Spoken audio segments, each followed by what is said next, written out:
আপোনালোকে এখন কম দামত সিডান গাড়ী বিচাৰি আছে নেকি? যদি বিচাৰি আছে, আমাৰ ষ্টকত আহি গ'ল কম দামত এখন সিডান গাড়ী হয়। চেভৰলেট চেইলখন হয়, এখন পেট্ৰল ভাৰ্চন হয়।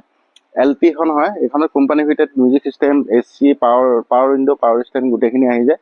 বাকী মই ইঞ্জিনটো দেখাই দি আছোঁ, আহক চাওক। ইঞ্জিন বিৰাটেই ধুনীয়া হৈ আছে, ইঞ্জিন চিল আছে, একদম ফাৰ্ষ্ট অনাৰ গাড়ী হয়। যাৰ গাড়ী আছিলে তেখেতে বহুত মেইনটেনেঞ্চ কৰি ৰাখিছে গাড়ীখন।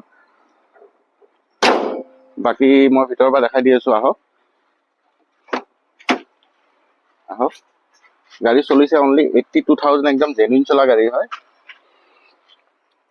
চিট কভাৰ লাগি আছে, লেডাৰৰ চিট কভাৰ লাগি আছে।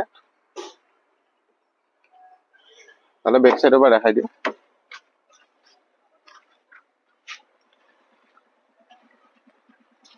গুৱাহাটী নাম্বাৰ গাড়ী হয়, S01B8325 হয়। দেখা পাইছে চেভৰলেট চেইল হয়, LS মডেল হয় এইটো। যদি গাড়ীখন আপোনালোকে ল'ব বিচাৰে, কণ্টেক্ট নম্বৰ আহি আছে, কণ্টেক্ট কৰক এতিয়া, দেৰি নকৰিব। গাড়ীখনৰ প্ৰাইচটো ৰখা হৈছে একদম চেলেঞ্জিং প্ৰাইচ হয়। 1,65,000 আমি ট্ৰান্সফাৰ কৰাই দিম, ট্ৰান্সফাৰ ইঞ্চুৰেঞ্চ গোটেইখিনি কৰাই দিম। তো দেৰি নকৰি কণ্টেক্ট কৰক, ভিজিট কৰক গেলেক্সি অটো ৱৰ্ল্ড।